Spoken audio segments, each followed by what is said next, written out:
What's worthwhile? Considering what we consume, believe, say, and do towards peace of mind, vitality of body, and joy of spirit. I'm Ramsey Zimmerman. Here's some more healthy living, motivation, and discussion. You're not really trying to prove other people wrong, which might have been the case before. You're trying to do something out of love and passion for yourself that can help people. That's something bigger than yourself. But you're also in a place where you aren't really in a place where you're trying to prove anything. And the other part I would say of it too is really being mindful of what really matters in terms of, what is success to me oftentimes could be as simple as, hey, I woke up this morning, my family's still here, we have something meaningful to do, and there's love in the house. Hey there, it's Ramsey here. That was Philip Blackett.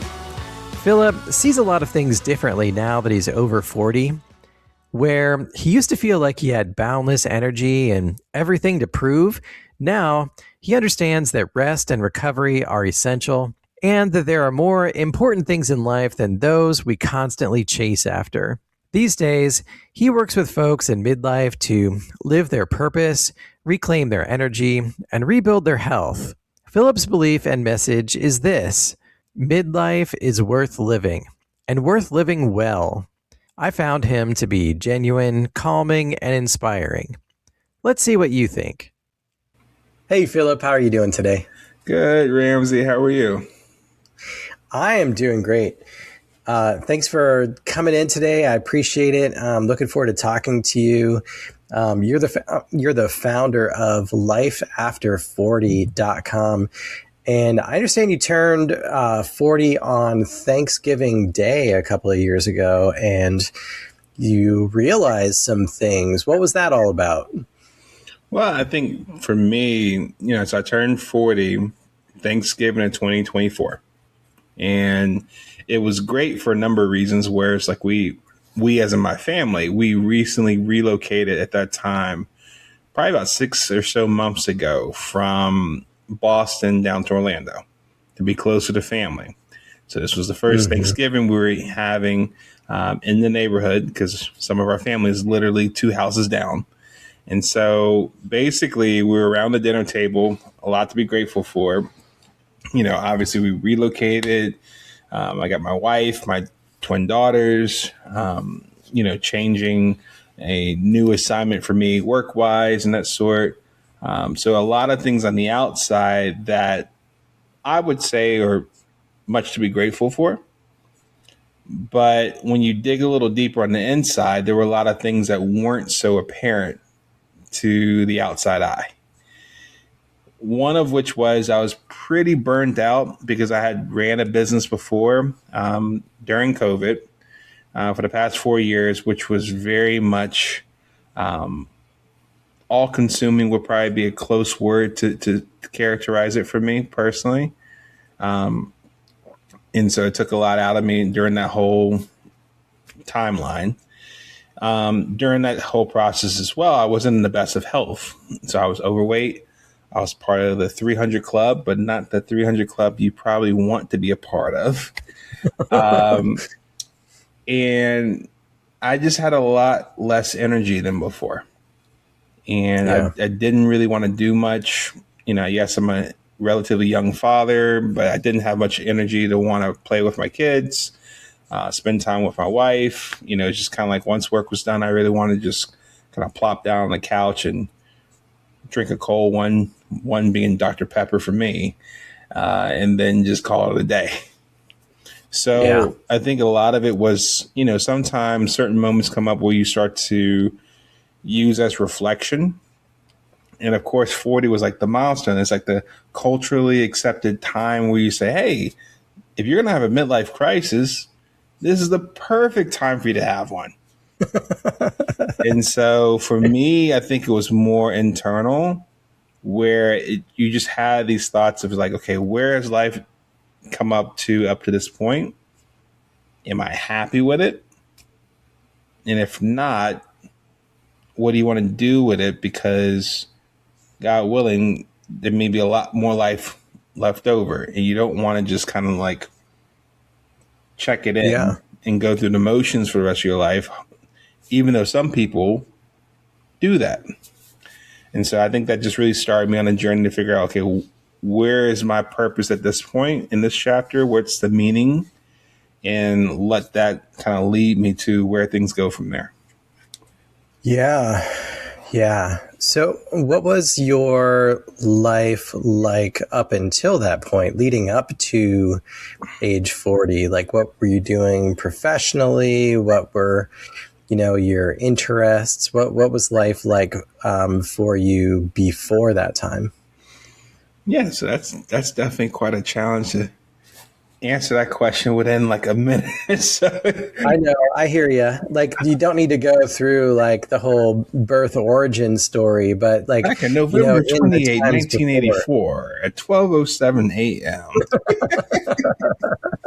No, I definitely understand where you're coming from. So I think for me, the synopsis of it for the first 40 years of my life was born and raised in the South, Memphis, Tennessee. Primarily from a single mother with support from her parents, with a younger sister, really trying to figure out the best way to go, since I didn't really have a present father figure in my life outside of my grandfather. But even then, there wasn't like a omnipresent presence, for lack of a better word. The biggest things that were most important to me that was bestowed upon me by my grandmother was belief in God, number one, and the importance of an education. And so that was pretty much my calling card. As I grew up, I later went from Memphis to North Carolina at Chapel Hill for college, then went up to New York, did some work on Wall Street, done some real estate, some entrepreneurship stuff. Went through a tough period in 2008, that Great Recession. Some people may still remember that. Yes. Let's see. Had a tough time there because I got laid off. Later moved back home and worked back in corporate, but worked at FedEx at the time. Had a good 2-3 years there. Decided that, hey, this is great. I want to make something more of myself. I probably need to go back to school. Took myself back up to the north instead of New York City. I went to Boston, went to business school there, and met my wife. Got married the day after I graduated from business school, and we had twin daughters the year of our first year of our marriage. So definitely was in the thick of things as far as now. Not only being married, but now being a new parent. And then, I think at that point I had done some other things business-wise, then later bought a business that I just talked about. And so leading up to that, it was just really about really trying to be a good husband, a good father, a supportive and provider, father and husband. And I think at that point, leading up to 40, I think it was just, one of my dreams as far as running that business didn't go the way I wanted to. And you kind of licking your wounds from there and starting over, essentially. And you're starting over in a new place and you're trying to figure out what do you do now. And so I think for me, it was just really kind of open leading up to 40. It's just like, you've done a lot of great things, Philip, but you're just kind of uncertain about where things go from here. And you're not necessarily sure on how to best communicate that to anyone outside of yourself, even to people close to you.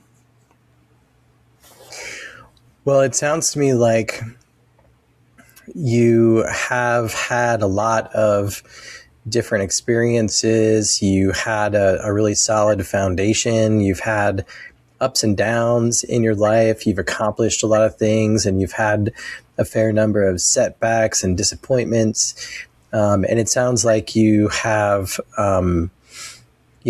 striven and gone after and done many different things. And then, I can relate. I have kind of similar experiences from that perspective. But when we find ourselves, really either trying to start over or trying to move on to the next level, and we're getting older, whether you just hit 40 or just hit 50 like I did, we find that it's a bit more difficult, right? We don't have quite all of that youthful energy and exuberance that we had 10, 20 years ago. Now that you're kind of on the other side of 40, what are some examples of some of those things that, feel different to you and feel different to, other people that you've worked with that you sort of hear stories about? What are some of the ways in which, when we're striving to accomplish things in our 40s versus our younger days, how's it different? Well, that's a big question. So Yeah. I think what goes on there is a couple of things, Ramsey. I think one is,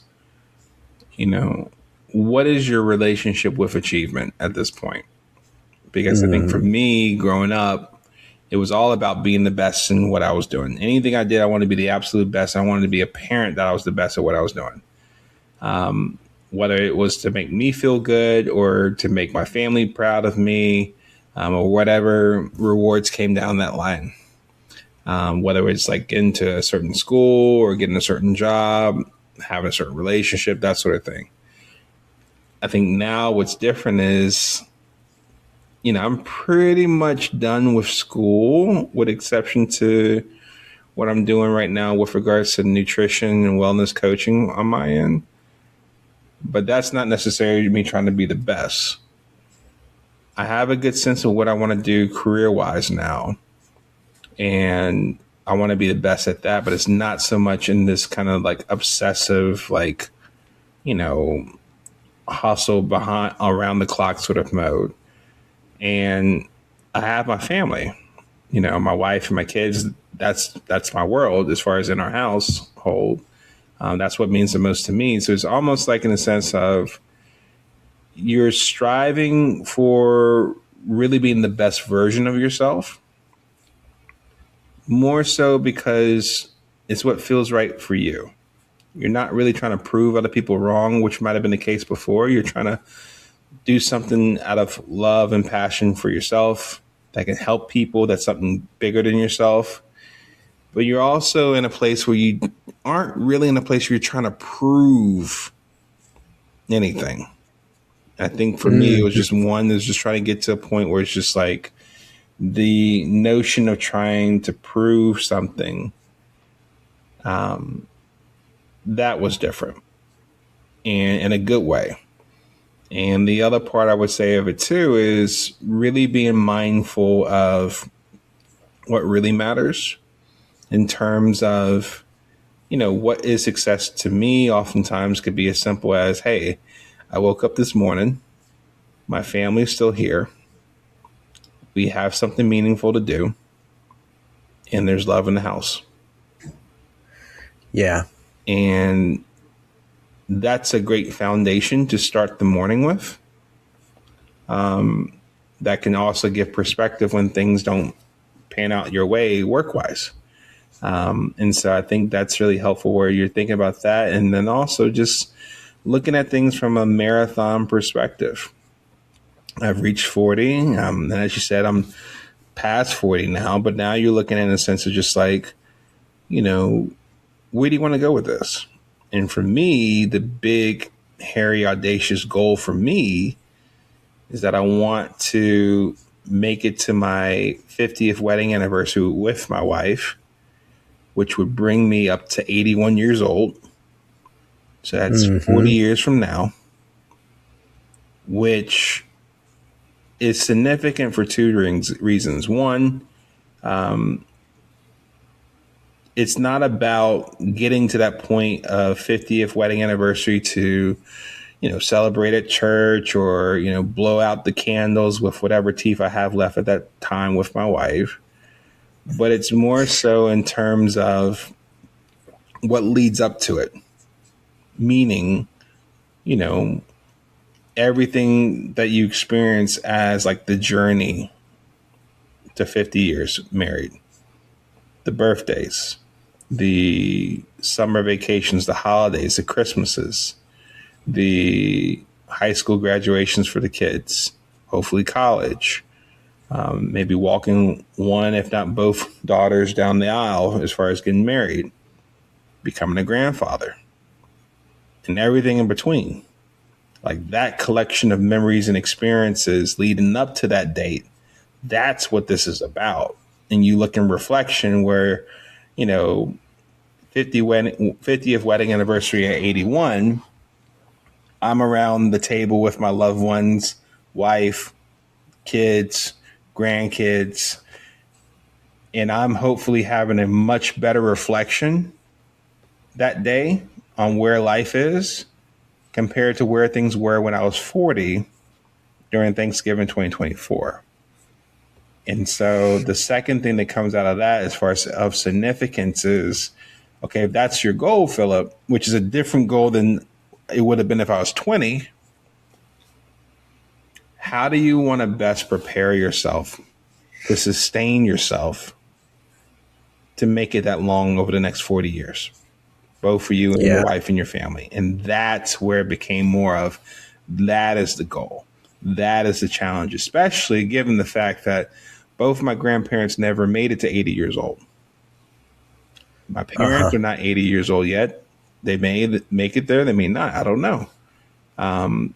But that's enough of a challenge for me. Like that is the compass or North Star for me as far as what I do from a day-to-day basis from that standpoint. Look, we all deal with stress. Stress is not the problem. The problem is that our body's innate stress response is built for physical challenges instead of the mostly mental, emotional, and virtual stresses that we face today.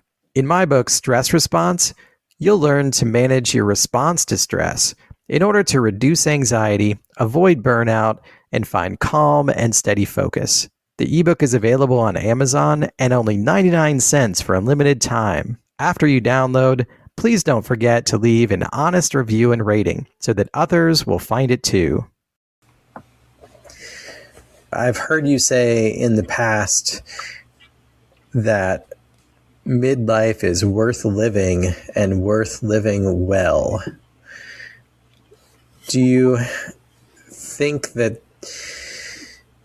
some people haven't seen that yet? Do you think that it's difficult sometimes to get a grasp and understand that midlife is worth living and worth living well?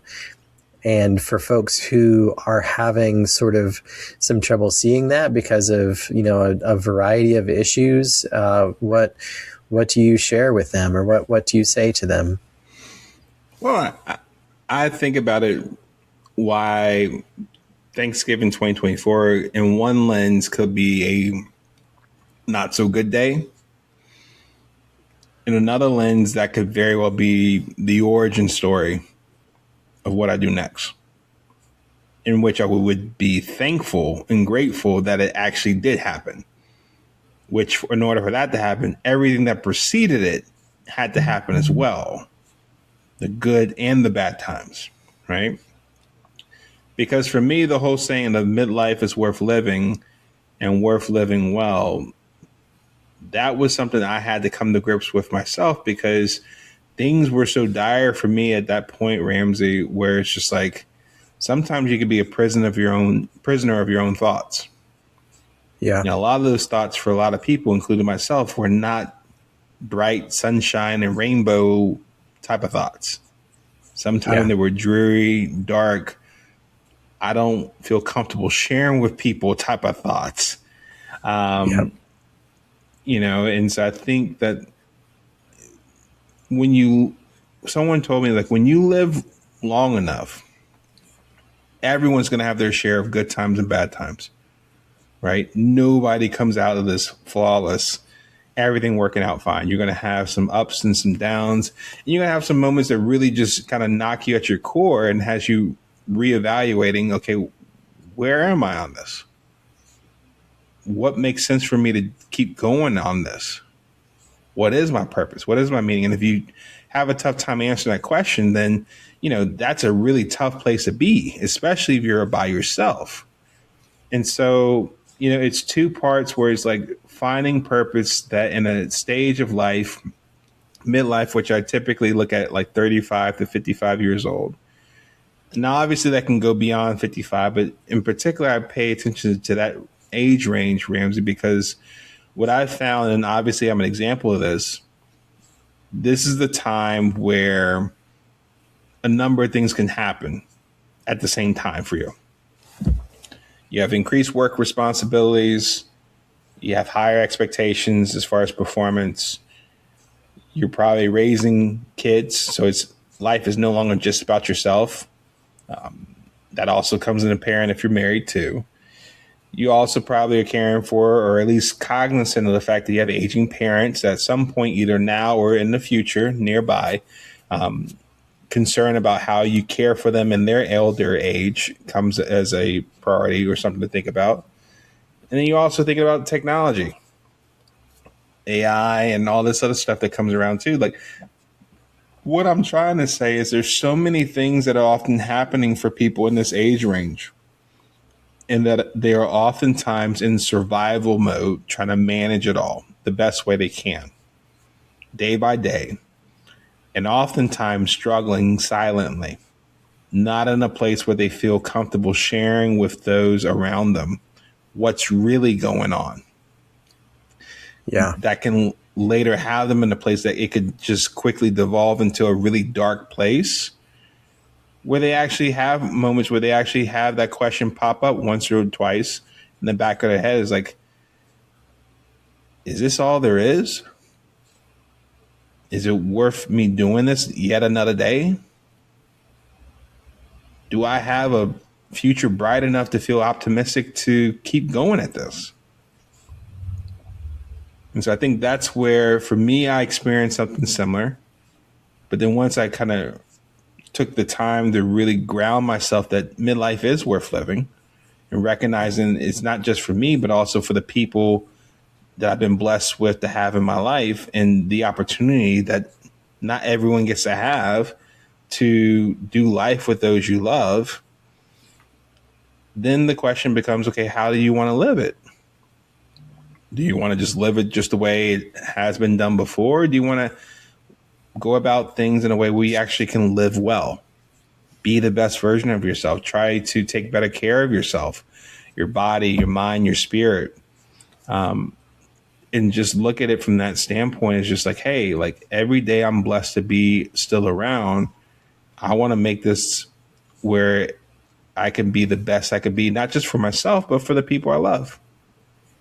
Yes. No, that's really beautiful. And it speaks to maturity to me, and, the best aspects of maturity, meaning being able to see beyond ourselves, understanding that we are not the center of our own universe, that we're here with and in service of others, of the people that we care about, and having that higher purpose. Yeah, no, I think that all of that is terrific. And then it comes. So then that purpose and that perspective provides motivation for what we need to do in order to perhaps regain, some ground maybe that we lost in terms of our fitness or health or wellness, and also to just, continue to maintain the strength and health and wellness that we need as we go into the next 20, 40 years of our lives. I noticed that your website, lifeafter40.com, has articles that are basically organized into 4 sections: nutrition, exercise, mindset, and recovery. So maybe we can talk a little bit more practically and with some more examples for a while about each one of those in turn. Nutrition, that's something that you and I both share an interest in. It sounds like you are doing some training in that area too. And, what are some of those significant nutritional needs that change as we head into middle age 40 and beyond. So I think one of the things I had to learn was that I couldn't eat the same foods I had eaten when I was younger. Oh, yeah. Stuff that it's no problem. I would love to eat a pizza a day. You can't do that as often. But one of the things underlying, say it again. You pay the price. Yeah. But I think even beyond that, Ramsey, is like underlying that is just understanding that your body is changing. This is more so not so much like someone telling you from up high you can't eat pizza every day of the week, Philip. It's more like, no, your biology is changing, Philip. Your body is changing. How it responds to food is going to change. You may not know of that, but you're going to get a quick lesson learned on that. Yeah. And so one of those lessons learned was the fact that, and it's not just personal to me, it's just human beings. It's just as we get older, one of the things that we start to greatly need, whether we know it or not, is we need more protein in our diet. And so that's because we tend to lose muscle mass as we get older. Yeah. And so muscle mass is not just for bodybuilders and those who want a certain aesthetic on Instagram. Muscle mass is helpful for people just to functionally get through the day, to pick up their kids, to carry their bags or groceries, to stay mobile, walk around the neighborhood, to stay independent as they get older. Muscle is needed. And so if your body is naturally going to trend towards the downward end of losing muscle, how do we offset it? And so one of the lessons I learned was the importance of really upkeeping on protein, preferably every meal, to help with that. Yes, absolutely. And let's keep talking about muscle mass and strength. You listed a lot of really important reasons why we need to maintain our strength. And a lot of that comes from regular exercise. But at the same time, in some ways, it gets more difficult to exercise as we get older. We might have more aches and pains. We might not have as much energy. How do we work around those kinds of things? What exercise advice do you have for folks?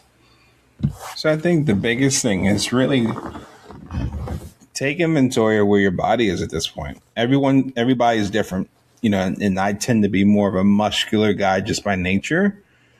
So what will work for me may be different for somebody else. But what I would say is a sense that, getting clarity on what the goal is for you. Like I said, it's not about, for me, being on the cover of Muscle and Fitness magazine. It's not for me to compete in the Mr. Olympia. No, it's about me being able to be in a position that I can walk up the steps in my house for as long as I possibly can. It's for me to be able to run after my kids and not be out of breath after a few steps. Right? And so the thought is that really trying to figure out what works well for me. And what works well for me oftentimes is, one, something that most of us can do really readily, which is walking. Walking around the neighborhood, getting some fresh air, getting some sunlight is a great way, if done consistently, to really help with strength as far as staying mobile, staying flexible, keeping that balance. And if you do strength training, which is recommended for us as we get older, start with using your body weight. A lot of the exercises I do is strictly off of body weight. I don't belong to a gym. I don't need a gym. I have my body weight. I have a bike. I can have my walking shoes. I might have some free weights.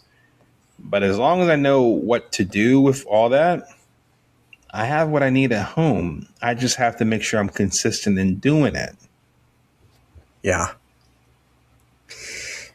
And how do we stay consistent? I think mindset really plays into that. And sometimes we tend to get discouraged, or we get bored, or overwhelmed or distracted. What are some ways that you recommend that people form the right mindset and keep it as they go forward? So a couple of things to keep in mind is one that's a calling card for me: consistency over intensity. Boring wins.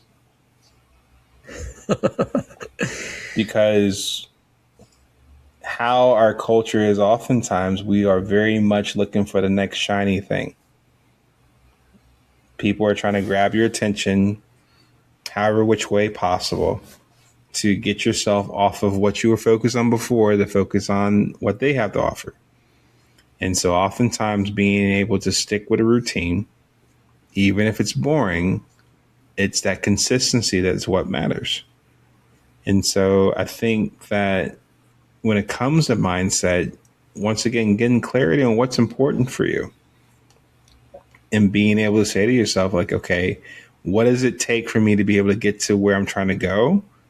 And am I willing to be consistent over time to take this one day at a time towards getting where I'm trying to go and not getting persuaded or distracted along the way? If you need to take a break, that's fine.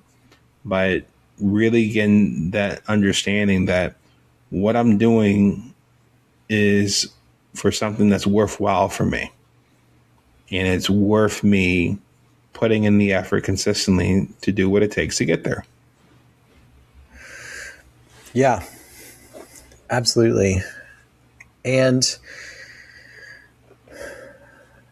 continuing on with stuff and keeping it going and being consistent. Another part of that or issue regarding that is recovery. So say you put in strenuous workouts, or say you have some difficult tasks that you need to do, bouncing back from that, I think in many ways is more difficult as we're older. What are some ways that you suggest for people in terms of having good, strong recovery? Well, first off, one thing that would help is understand that recovery is something that all of us should partake in. It's not something that's, recovery, from an injury, recovery from maybe an addiction. Recovery is the fact that all of us deal with stress. All of us go through the day-to-day activities that make us tired. But we also got to be careful of this whole concept of burnout that goes beyond stress, that can get people in these midlife crises, right? And so for us to not even get close to that line in the first place is, how do we take care of ourselves each day? And one of the things that, how that helps, Ramsey, is one, us getting past this myth, or dare I say, this lie that self-care is selfish. Yeah. So the whole notion that taking better care of myself is selfish, even though if I did take better care of myself, I put myself in a better position to be a better version of myself, to be more patient, to be more loving, to be more present with the people I care about. That could also help me become more sustainable in my work performance at the office. So one of the first things is, and obviously it ties back to mindset here, is just really coming to grips with and accepting that self-care is needed. It's strategic. It's helpful. It's encouraged. And then once we get clarity on that, then the next step is, okay, how can we do that? What's the best way to go about that? And so one of the quickest and surest ways we can do that, just like walking is the first thing I think of with regards to strength and exercise, the first thing I think about recovery is how do we improve how we sleep? And it seems very fundamental. It seems very basic, where it's like, why would I be talking about sleep here? It's like, well, there's a couple of things that come to mind. How are you sleeping? In terms of not just how many hours of sleep, but if we wanted to get into hours of sleep, how many hours are you sleeping? Because once upon a time, I could very much survive off of 4 to 5 hours of sleep and be proud of it, because we had a culture that pretty much said, you know, you can sleep later in life when you're no longer living. So you get all you can now. And so the whole notion of, you know, being made fun of because you got a full night's sleep, 7-8 hours of sleep. Well, that should be more the normal as we get older, because our body uses sleep as a way to actually recover itself and repair itself. So if we're going to shortchange how our body repairs itself, then needless to say, we're probably not going to be in our best come the next day when we wake up compared to somebody else that actually got proper sleep. And so on top of that, not only hours of sleep, it's also not so much how long you sleep, but and also how you sleep. What type of environment do you sleep in? Are you able to get that type of deep, relaxing, restful sleep? Or are you waking up odd ends of the hour every night and disrupts your sleep?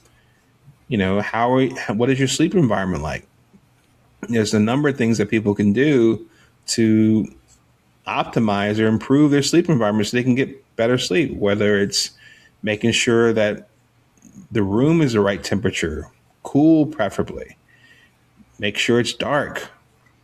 One of the biggest things for us, especially since we tend to be on our phones all the time, is having a dimmed down routine where one way to go about this is 30 minutes to 60 minutes before we go to bed and go to sleep, get off the phone. Like stop doom scrolling on social media and just put the phone down, stretch, rest, take a nice shower, and even avoid the television if you need to, because that's another blue screen for you. But just something along the lines that helps signal you to your body that it's calm, it's time to rest, it's safe to rest, and that we are preparing to go to sleep. Yes, absolutely. So at your website and in general, what kind of opportunities do you have for people that you can help them with? What kinds of services or what kind of programs? How do you help people? Yeah, so I think the biggest thing, Ramsey, is that it really comes down to two things: information and implementation. The first part of information is providing the right type of information for people that can actually be helpful for them. Sometimes you don't know any better, therefore you can't do better. Well, to quote Maya Angelou, if you do know better, you do better. So my thought is, if we help people know better and what's right for their bodies as they get older and what's right for them as far as how to go about life after 40, they tend to do better as far as being able to do on their own. So we provide information through articles like on our website, lifeafter40.com. We have some books and guides that we have on my personal website, philipblackett.com. That's helpful for people so you have the right information. At the same time, we also understand human beings, just psychology, how we're wired. Some people, you give them a resource, they say, hey, I'm good to go, I can go and do it myself. There may be some other people that need some help. Not that they can't on their own, it's just sometimes it may be helpful because They got a really busy schedule. They need to be able to focus and stay aligned and stay accountable to what they're trying to do. So they could use some sort of coaching along the way. And so we provide coaching from 3 to 6 to 12 months to really help identify and adopt simple, sustainable, and healthy habits to help them be able to thrive in the second half of life. And so that way you not only have the right information, but you're also able to implement it. So it's not so much knowledge is power, it's applied knowledge is power, because the knowledge you apply is actually helping you get the results you want and the lifestyle you want after 40. Yeah, absolutely. Well, Philip, it was really great to talk to you today. Really appreciate you and your perspectives, and sounds like you have a terrific resource at your website, lifeafter40.com, and would definitely recommend that folks go and check it out. So really great to talk to you, and thank you so much for coming on. Thank you so much, Ramsey, for having me. I really enjoyed this conversation. Ready for more? Visit what'sworthwhile.net to listen to podcast episodes, master your response to stress by reading my book, Stress Response, available through Amazon, or to get better before burnout sets in by requesting the free guide.